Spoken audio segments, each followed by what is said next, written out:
2014 के चुनाव से पहले जब नरेंद्र मोदी गुजरात के मुख्यमंत्री थे तो उन्होंने तत्कालीन प्रधानमंत्री मनमोहन सिंह के खिलाफ जोरदार अभियान चलाया था। उस समय नरेंद्र मोदी मनमोहन सिंह सरकार और कांग्रेस पार्टी की कड़ी आलोचना करते थे, जिसमें पेट्रोल के दाम, गैस के दाम और बहुत सारे दूसरे मुद्दे होते थे कि उन्होंने इतना बढ़ा दिया है, महंगाई इतनी बढ़ गई है कि गरीबों का जीवन दूभर हो गया है।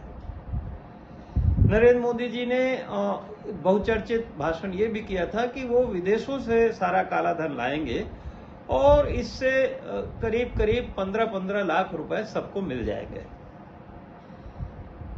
शायद नरेंद्र मोदी ने ये सोचा नहीं होगा कि वो प्रधानमंत्री वास्तव में बन जाएंगे और फिर जब वो ये वादे नहीं पूरे कर पाएंगे तो उनके लिए यही एक संकट का कारण बन जाएगा। बिहार में जो विपक्ष के नेता हैं तेजस्वी यादव, उन्होंने प्रधानमंत्री नरेंद्र मोदी को घेरने के लिए इस समय उनके उन्हीं तमाम भाषणों की क्लिप इकट्ठा करके एक तैयार किया है ऑडियो, और वो उस ऑडियो को ले जाते हैं अपनी सभाओं में, लोगों को सुनाते हैं कि देखिए मोदी तब क्या क्या बातें करते थे, क्या क्या वादे करते थे और तत्कालीन कांग्रेस सरकार को किस तरह से कोसते थे गरीबी, महंगाई और तमाम चीजों के लिए।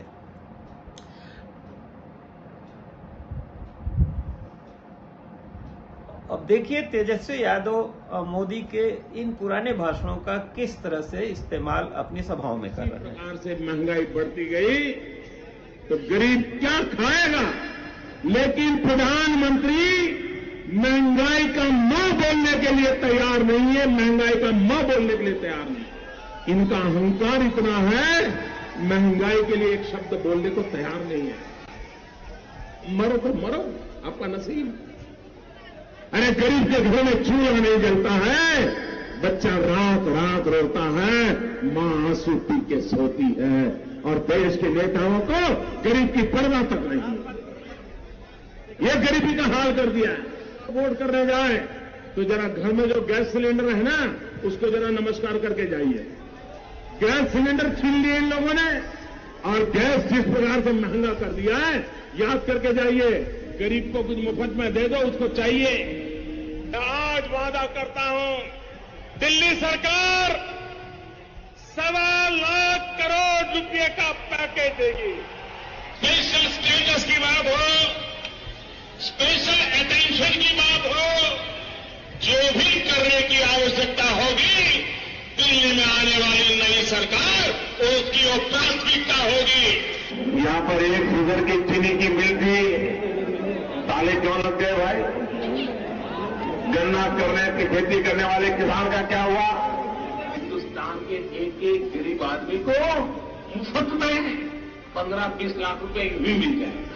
एक एक पाई हिंदुस्तान की वापस लाई जाएगी।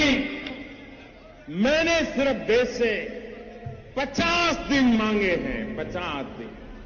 अगर 30 दिसंबर के बाद कोई मेरी कमी रह जाए, कोई मेरी गलती निकल जाए, कोई मेरा गलत इरादा निकल जाए, आप जिस चौराहे में मुझे खड़ा करेंगे, मैं खड़ा होकर के देश जो सजा करेगा वो सजा भुगतने के लिए तैयार है। झूठ बोलो, बार बार झूठ बोलो, जो भी बोल सकते हैं सब झूठ बोलो, जहां भी बोल सकते हैं झूठ बोलो, जितनी बार बोल सकते हैं झूठ बोलो, किसी भी विषय पर बोलो तो सिर्फ और सिर्फ झूठ बोलो। एक ही काम, झूठ बोलो, झूठ बोलो, झूठ बोलो, बार बार बोलो, बार बार बोलो, बार बार बोलो, हर जगह पे बोलो और जोर जोर से बोलो। अरे हम तो फकीर आदमी हैं, झोला लेके चल पड़ेंगे जी। आप मुझे बताइए, अगर इसी प्रकार से महंगाई बढ़ती गई तो गरीब। तो आपने देखा कि किस तरह तेजस्वी यादव ने लोगों को सुनाया मोदी जी के पुराने वादे। अब मोदी जी के पास उन वादों को पूरा न करने का कोई बहाना नहीं है, क्योंकि 10 साल हो गए हैं। हालांकि जो 15-15 लाख रुपए देने की बात थी सबको, उसको उनके गृह मंत्री अमित शाह ने कभी कहा था कि ये तो एक जुमला है, भाषण देते समय इस तरह का बात बोल देते हैं। लेकिन अब वही जुमला मोदी जी के लिए मुसीबत बन गए हैं, क्योंकि विपक्ष उन भाषणों की याद दिला रहा है। नमस्कार।